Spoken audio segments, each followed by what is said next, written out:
Boy, is this a maze.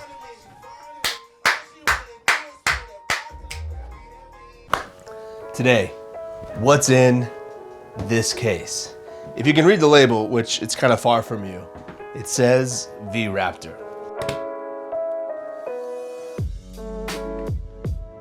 Today I'm going over, without a doubt, the best camera cage, camera system for the V-Raptor camera. Ignite Digi has done an amazing job creating parts for our favorite cameras in this industry. Let's dive in. Can't dive in without a satisfying Pelican 1510 latch clicks. I don't know if that was that satisfying. In the case, right out of the gate, cameras on the left, monitors in between, box of accessories and bolts there. Top handle, Israeli arm, or magic arm, or cine arm. It's been called many things. Power, we got up top, we got Lomo power. We've got SDI cables, or BNC. We got the media and the reader, both from Angelbird, PTAP power, audio connectors, and RMI mounting. It all starts with this plate. This is the 19mm QR bridge plate from Bright Tangerine. So the Bright Tangerine 19mm rod gets us the support for when we're rocking heavy lenses on this camera, which often people do, and I do. But the biggest thing that makes this an Ignite Digi camera build is that we have the DJI R2 base plate. And why would we have that? Their whole platform is designed on the DJI Ronin 2 or Ronin base plate, and it also works for Freefly's Movi stuff. This is designed to slide on and slide off, and let me just show you how easy that is.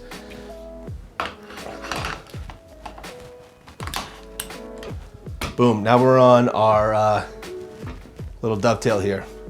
Camera's out. Woo-wee! Is this not the prettiest version of the RED V-Raptor you've seen?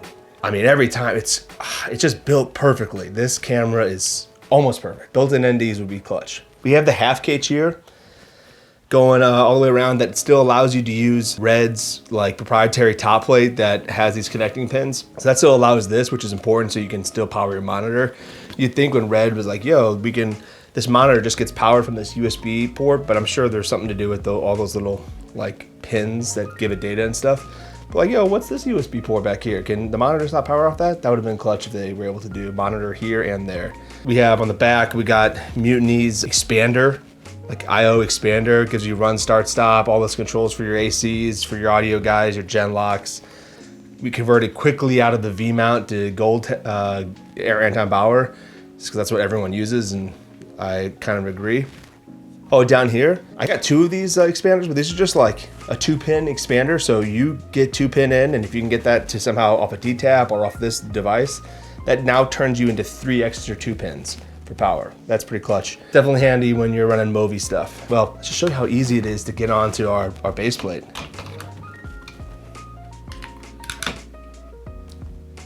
All right, so let's say you're on a tripod. All right, cool, we're on here, but oh, now we gotta go to Movi mode. Give me 10 minutes. I've gotta undo all these screws, rebuild the cage so it goes on the Movi. No, you don't.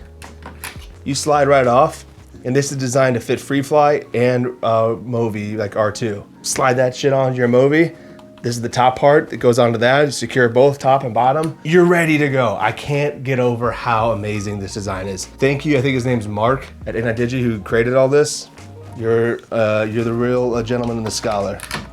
This top handle, I'm not a fan of top handles that don't screw in. So I was skeptical when I bought this top handle, and it slides in, and when you're working with Ignite Digi, you can actually get different colors of this kind of thing. I was on an orange theme because when I bought all this camera equipment, I bought it all at once. I bought $80,000 worth of camera equipment, from the camera to matte box to lenses to all the accessories, because yes, this camera is mine. However, people ask, how do you make money on cameras? How do you get your money back? Yeah, you get it onto sets and you create content and you work on commercials, whatever. But if you consign this gear to a rental house, then this camera can make money even when you're not on that set. And quite often it does. Going back to me being skeptical of this piece, I asked Mark, who built it and designed it, I said, dude, I'm not a big fan of things that slide on. I like them to bolt down. And he's like, well, I screwed it on, flipped it upside down, and hung from it. He could use his weight and hold on to it. I was like, all right, well, if it can hold a big dude, it can hold this little camera. So, never had a problem with it. Throw that top handle on, it's great. For monitoring, you can go quickly on, this is the one flaw with the RED camera is they designed this attachment. It's supposed to use this piece. It's 15mm rod adapter or whatever, or it can go on rods, which is kind of cool. You put this on there and you get your monitor here and your monitor can swivel and tilt. Can't really like articulate over here, but that was like the first thing that broke on this camera. We've had it for a few years now. Not me dropping it, but that was the first thing that broke. I'm hoping this black shirt makes me look skinny. No, but anyway, that's the first thing that broke. So we sent it in and got it replaced for free. It's all underneath RED's warranty. And then like you can expand your warranty with RED, which is pretty cool. So when it was about to be up, I just bought it again. And if something freaking goes wrong, they fix it, which is great. This thing does not really see the light of day when I'm working. But when I'm using a monitor, typically using this guy. A little quick release lock here. Slide that on. Get your monitor out of the way and lock it in. Right now I've got the small Nova Cine arm on, which works well. A lot of people, you know, put your mounts up top. I'm not a big fan of up top. I think the perfect monitor position, has to be about quarter, right about there. Just off axis, so when you're operating, you're not looking that way, totally like, what is that, perpendicular? And you're not looking totally parallel, but you're on that 45. Everything is 45. All my favorite things in, yeah, dude, the 45-degree angle. All my favorite things in the film industry come at a 45. Say you want a Rembrandt. Here's your camera, 45 degrees over, put your light, boom, up, tall, down, you got yourself a Rembrandt. Say you want a slash on the wall. Flat doesn't give you a slash, but about 45 degrees gives you a slash. Where you put your monitor, 45 degrees out. I don't know, that just came to me, 45-degree angle. That's the perfect spot. 45 degrees off. What else do we got? Media. This is a good spot for media. I'm a fan of it on the operator side. I'm a fan of this little door. Never had a problem with it. It's got a sense of security to it. It uses that CFast media. Angelbird does a great job with these cases. Shout out to Phil Holland for the collab on designing that case. You can actually engrave your data in here. What I got in here, I've got 3 2TB cards and 1 660 RED card.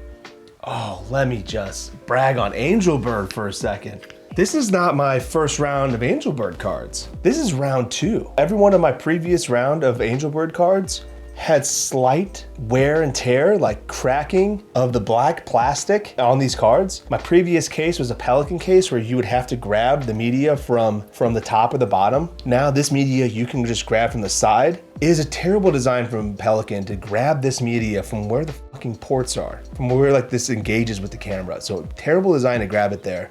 Grabbing from the side is amazing, but all of these cards had a little bit of wear and tear on the black plastic. Under warranty, called them up, all 4 cards sent to them with brand new cards for free. So very proud of Angelbird for taking care of their product. I mean, yeah, was it bad that the plastic started to fade away? Yeah, maybe that was just the first round. Maybe this round of plastic's better, I don't know. But these cards are great. 2TB media, that's a lot of media. I know people are like, oh, my little Sony soaks up so much media. No, this thing soaks up media. Great case, absolutely love it. Satisfying click. This thing is a tank. I think they call it the tank. Anyway. P-tap, all those other expanders. Oh, let's go back to Ignite Digi. They made all the cables. Once again, when you buy a rental camera, I think it's important to buy every single size BNC cable you can get. It's all 12G cables. But look at this little guy. Look how short it is. What would you use that for, Steven? Well, they have this design of this carbon fiber plate that allows you to attach a tear deck right off to the side. Boom. SDI out, boom, tear deck in. Little guy. Now you got streamlined cables if you had to go that route. Great to have really, really good, heavy duty, well-designed SDI cables that are 12G.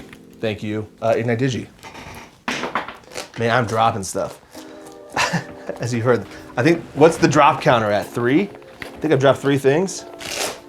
Well, might as well show you if you need. It doesn't really make an appearance. That doesn't count. That was half dropped. I dropped onto the Pelican case. It doesn't count to hit the floor. RED's like XLR output if you need XLR attachments. I haven't had a need to find a spot. You can put it anywhere. There's lots of spots throughout this camera to add it, you know, here, there, off the side, wherever you want. I think it just gives you XLR in. Some audio guys, I feel like the less experienced ones that require it.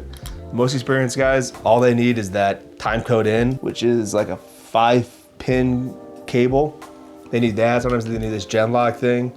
And then there's this little proprietary tiny ass audio thing right here, or I don't know. Here, they connect. I really don't know much. I let them do it. They go into the controls and they do their audio thing. And that's nice. I don't have to think about it. You can't have a RED camera or a camera kit without RED's biggest contribution to the industry, the RED tool. I bought a few of these. They are always in this case, and if they're not, I buy another one just because someone might have walked off with it, but this is a great tool. It has everything you need. Everything on here works with this freaking tool, which is pretty clutch. You notice it doesn't come with batteries. Batteries are separate, and let me just show you my favorite battery. Why is it my favorite battery? Well, it's an Angelbird battery. But quick story time. This battery I won on Instagram. You ever see when pages are like and comment for a chance to win? I liked and commented on Angelbird's page. And this is like a core, I don't know, this is now quite a few years old, maybe like 8 years old, maybe like kind of around there, maybe like 6 years old, I don't know. This battery though, I freaking won. Got a hoodie, got a hat with it, just from liking and commenting on their page. So shout out to Angelbird. Definitely have bought more of your products since then. Didn't jump ship for other stuff. Now professionally, everyone in St. Louis uses Angelbird. We're Angelbird or Gold Mount kind of town. People over in Kansas City, apparently they're a V-mount town. V-mounts suck. Fucking hate V-mounts. They pop off, but they're more affordable for people. There's just nothing better than this click though. That didn't sound very good. Well, shit. Normally there's a really satisfying click and I'm not getting it to make that noise. But I know it's on here. I've never had a gold mount out of nowhere just freaking pop off like a V-mount does. These gold mounts are in, I love it.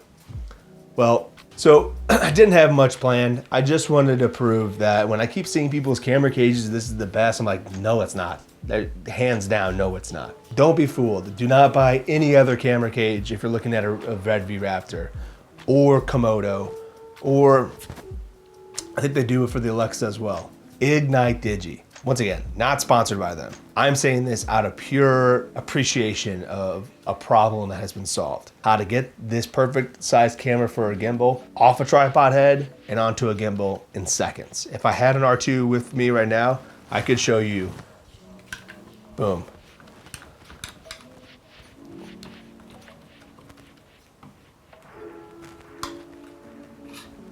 Slide off the plate.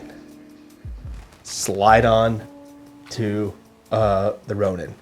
Take off your top panel and your monitor and you're good to go. There's no more screwing in a whole bunch of new shit just to go from switching platforms.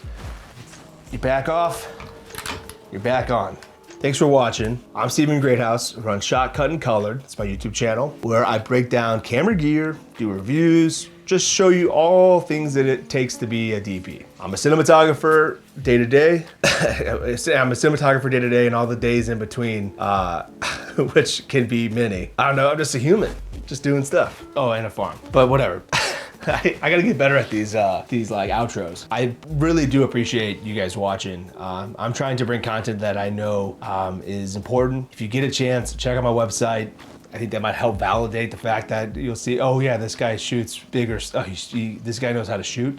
I went to school for this, both in Arkansas and Los Angeles. Grew up skateboarding and snowboarding, where I was always filming that kind of stuff and editing. That's kind of sparked the desire to get into this industry. But if you're still questioning, I'm just telling you guys my experience as a DP, why this is so clutch, why you're able to slide on and off. And I just want to share that to the larger YouTube atmosphere where you've got people like, hey, this is perfect for this. And no, you guys are missing out. You're missing out on, I don't know, I'm just bringing my perspective to the part of the industry where I get to play a part in. Thanks for watching.